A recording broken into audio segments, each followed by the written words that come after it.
Hi అండి, అందరికీ నమస్కారం. ఆ, ఈ గవర్నమెంట్ వచ్చి చంద్రబాబు గారు ముఖ్యమంత్రిగా ప్రమాణ స్వీకారం చేసి కరెక్ట్గా నేటికి 100 రోజులు పూర్తవుతుంది. అందుకే ఇది మంచి ప్రభుత్వం అని ఈరోజు కార్యక్రమాన్ని ప్రతి సచివాలయంలో ఒక పండగ వాతావరణంలా చేసుకోవడం జరిగింది. మరి ఇంతకుముందే మాజీ ముఖ్యమంత్రి జగన్మోహన్ రెడ్డి గారు మీడియా ముందుకు వచ్చి మాట్లాడుతున్నారు. కనీస అవగాహన రాహిత్యం లేకుండా సూపర్ 6లు వేయి, సూపర్ 7లు వేయి, జనం దానికోసం ఎదురు చూస్తూ ఉంటే మరి ఇక్కడ కావాలని మరి ఈ 100 రోజుల్లో ఎటువంటి అభివృద్ధి జరగకపోయినా జరిగిందని చెప్పుకుంటున్నారు. మంచి ప్రభుత్వం అని చెప్పుకుంటున్నారు. ప్రజలను పక్కదోరణ పట్టించడం కోసమే ఈ లడ్లని, కాదంబరి అని, జత్వాని అని చెప్పేసి ఇవన్నీ తెర మీద తీసుకొస్తున్నారని చెప్పేసి రాంగ్ డైరెక్షన్లో తీసుకెళ్తున్నారు. నువ్వు రాంగ్ డైరెక్షన్లో ప్రజలను తీసుకెళ్ళింది 5 సంవత్సరాలు తీసుకెళ్ళావు. 5 సంవత్సరాలు నీ దెబ్బకు తట్టుకోలేక మరి మన రిజల్ట్ చూశారు కదా, 164 సీట్లలో మీకు ఘోర పరాజయం ఇచ్చారు. ఇంకా ఎందుకు మళ్ళీ ఉన్నవి లేనివి లేవి ఉన్నట్టుగా మాట్లాడతారు అనవసరంగా. మరి చూసుకోండి, ఈ 100 రోజుల్లో ముఖ్యంగా పెన్షన్లు, అవాతాత పెన్షన్లు 3,000 నుంచి ఒకేసారి ఒక నెలకే 4,000 రూపాయలు చేస్తారు. అంటే 1,000 రూపాయలు పెంచారు. మీరు అదే 5 సంవత్సరాలు చూసుకుంటే మీ ప్రభుత్వంలో 2,000 ఉన్న పెన్షన్ని 3,000 చేయడానికి సంవత్సరానికి 250 రూపాయలు కడికి 5 సంవత్సరాలకి ఆ 2,000 3,000 చేశారు. అట్లాంటిది మేము చంద్రబాబు గారు వచ్చాక కేవలం ఒక్క నెలలోనే 3,000 ఉన్న పెన్షన్ని 4,000 చేస్తాం. మీలాగా 5 సంవత్సరాలు 60 నెలలు మేము గడపల. అది చంద్రబాబు గారి కెపాసిటీ. తర్వాత అన్న క్యాంటీన్లు అనేవి పెట్టి కొన్ని లక్షల మందికి కడుపు నింపుతున్నారండి. అర్థం చేసుకోండి. మీరు అన్న క్యాంటీన్లు రాంగ్గా మాట్లాడుతున్నారు. సరే, అది వేరే విషయం. కేవలం 5 రూపాయలకే, పొద్దున్న 5 రూపాయలకి టిఫిన్, మధ్యాహ్నం భోజనం, మళ్ళీ సాయంత్రం టిఫిన్. కేవలం 15 రూపాయలతో రోజు మొత్తం ఒక పేదవాడి కడుపు నింపుతుంది. మరి అన్ని ప్లేసుల్లో, ఇంకా చాలా ప్లేసుల్లో కూడా ఇవి ఇంకా పెంచబోతున్నారు.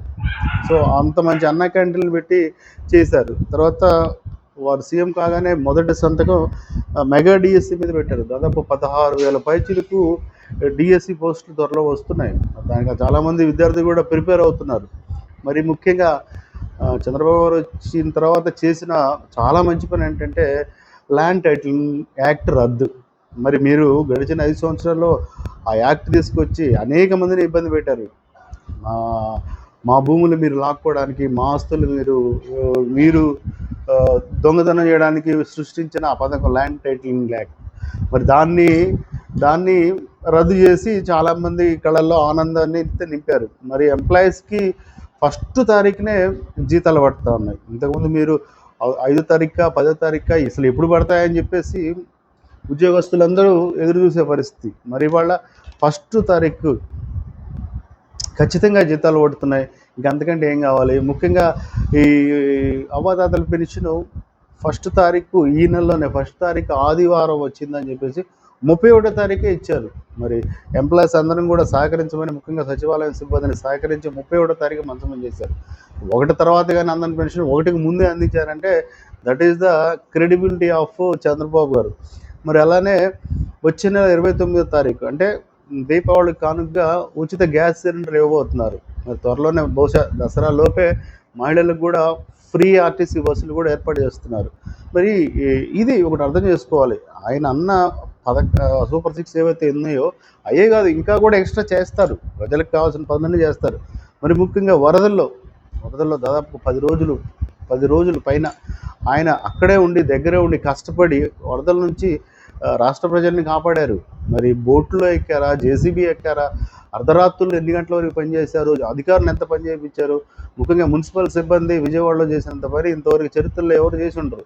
దానికి ప్రధానమైన కారణం ఎవరు? చంద్రబాబు గారిని పడిన కష్టమే. వారే ఉండి పనిచేసినప్పుడు మేము ఇంకా బాగా పనిచేయాలి అని చెప్పేసి మున్సిపాలిటీ వాళ్ళు కూడా కష్టపడి పనిచేశారు.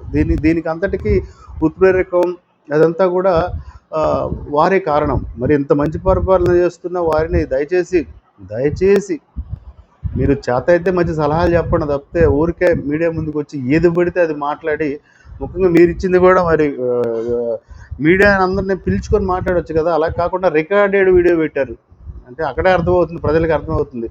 సో ప్రజల ముందుకు వచ్చి మీడియా ప్రతినిధి ముందుకు వచ్చి మీరు మాట్లాడలేరు, వాళ్ళు వేసిన ప్రశ్నలకు మీ దగ్గర సమాధానాలు ఉండవు. కాబట్టే మీరు ఆ రికార్డెడ్ వీడియో పెట్టారు. దయచేసి ఇలాంటి మానుకోమని మరొకసారి తమరికి తెలియజేస్తున్నాం. జగన్మోహన్ రెడ్డి గారు నమస్కారం.